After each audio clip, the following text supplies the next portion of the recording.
मैं Ram Kumar Dewangan, associate professor. आज हम बीए पार्ट 2 के मानव पेपर का मानव प्रजातियों का अध्ययन करेंगे।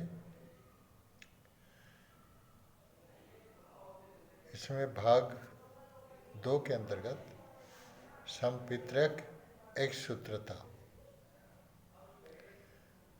बाहरी शारीरिक सादृश्य के सूचक तत्वों के उपयोग संबंधी उपयुक्त त्रुटियों को देखते हुए आधुनिक नृतत्ववेत्ता यह मानते हैं कि शारीरिक सादृश्य के सम्मिलित स्वरूप को नहीं वरन प्रत्येक स्वरूप के आनुवंशिक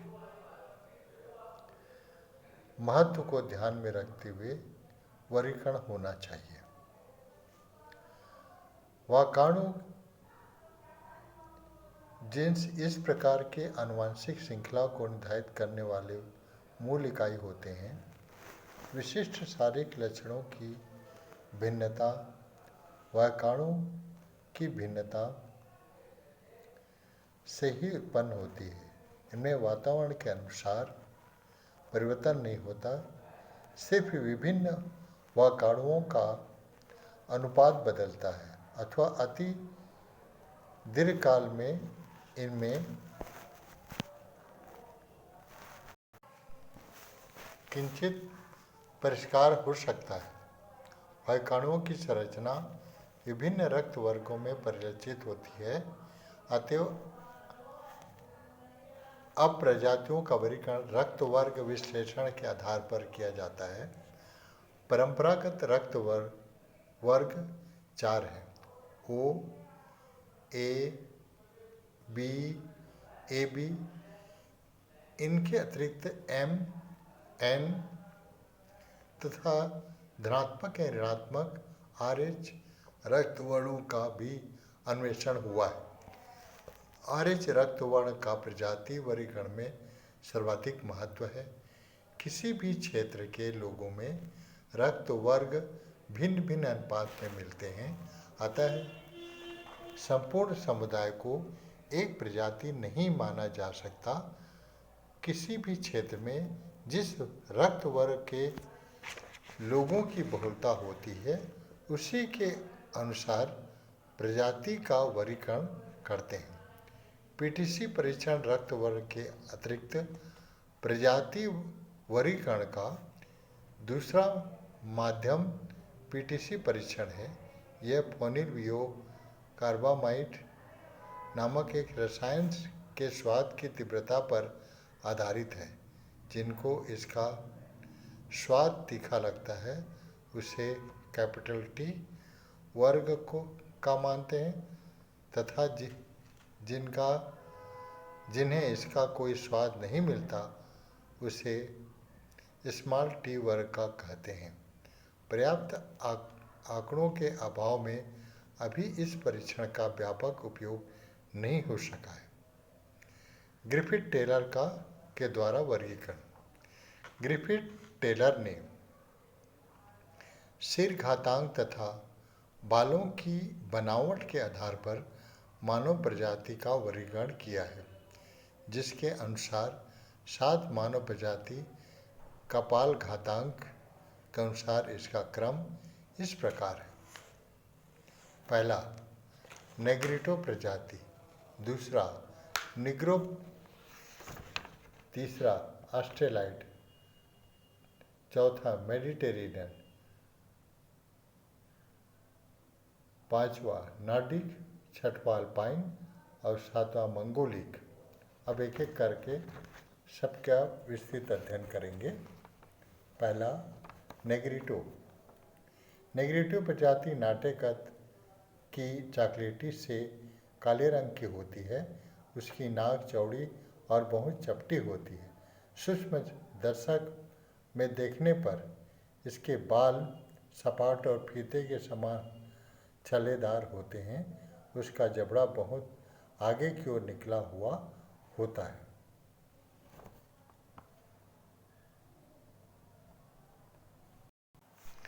जिस प्रकार चेहरा बाहर की ओर निकला हुआ बन जाता है, वर्तमान काल में केवल कुछ हजार नेग्रिटो ही संसार में जीवित हैं। चूँकि अब उनमें से कुछ रक्त वाला नेग्रिटो कोई भी नहीं है और बहुत सा प्रजाति मिश्रण हो गया है, इसलिए यह जान लेना बहुत कठिन है कि आरंभ में उनके कपाल की आकृति कैसी थी। नेग्रिटो लोग दूरस्थ वनों और पर्वतीय प्रदेशों में जीवन बिताते हैं। श्रीलंका, मलाया, फिलिपाइन द्वीप और न्यूगिनी के अतिरिक्त अधिकतर अफ्रीका के कांगो प्रदेश के वनों में, Uganda, French Equatorial Africa, Cameroon तथा अंडमान द्वीपों में रहते हैं। दूसरा, निग्रो।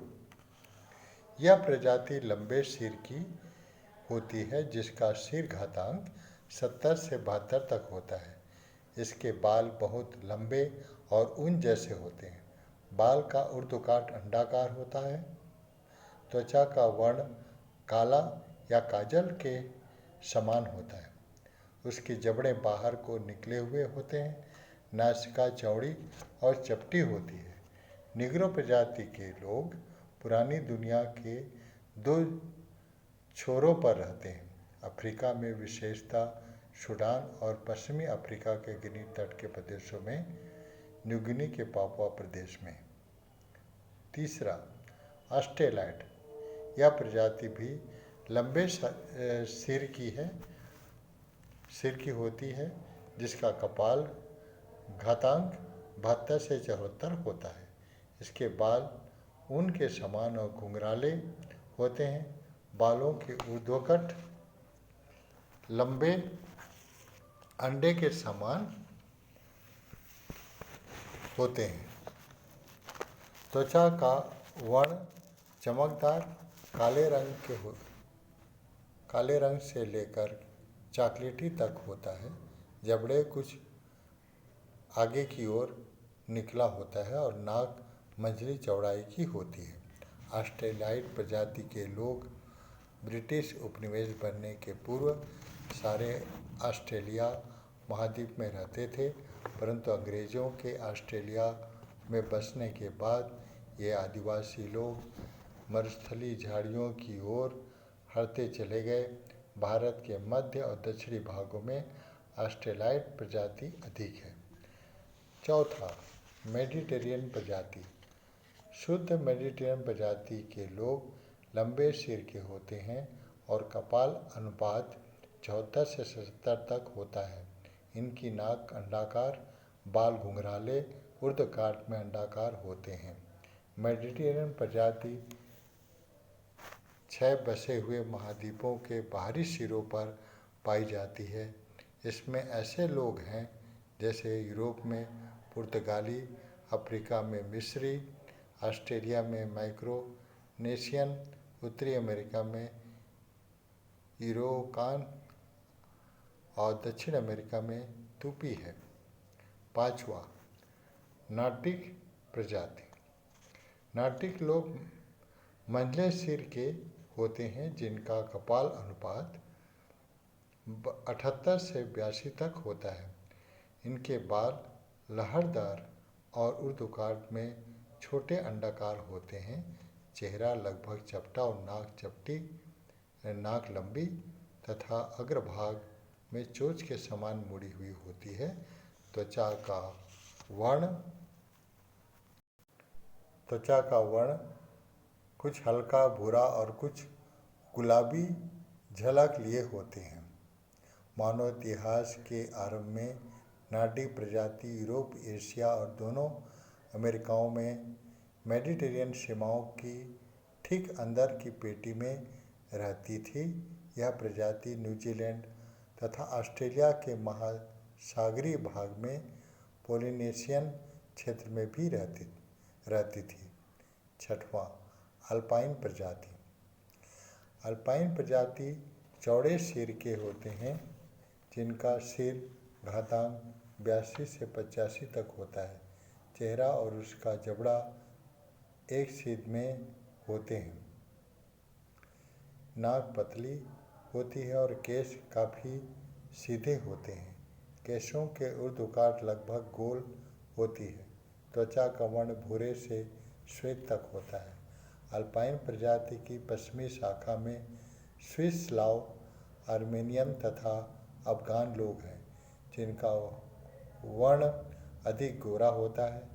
इसकी पूरी शाखा में फिंच, मगयार, मंचू, सिओक्स लोग होते हैं, जिनकी त्वचा कुछ पीली होती है। इतिहास के आरंभ में अल्पाइन प्रजाति का निवास दोनों अमेरिकाओं में तथा उत्तरी यूरेशिया में था। 7वां, मंगोलियन प्रजाति। बाड़ की अल्पाइन या मंगोलियन प्रजाति लगभग गोल सिर की होती है।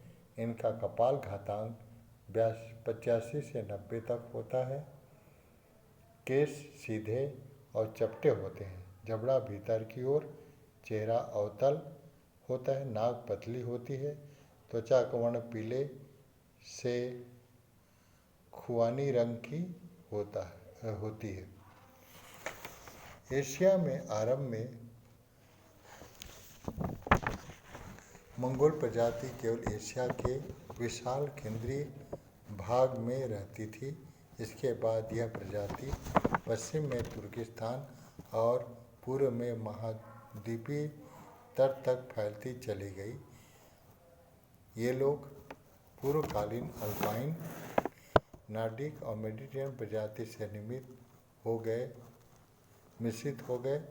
चीन में तथा उसके पड़ोसी देशों में यह नई मिश्रित प्रजाति बच गई। धन्यवाद।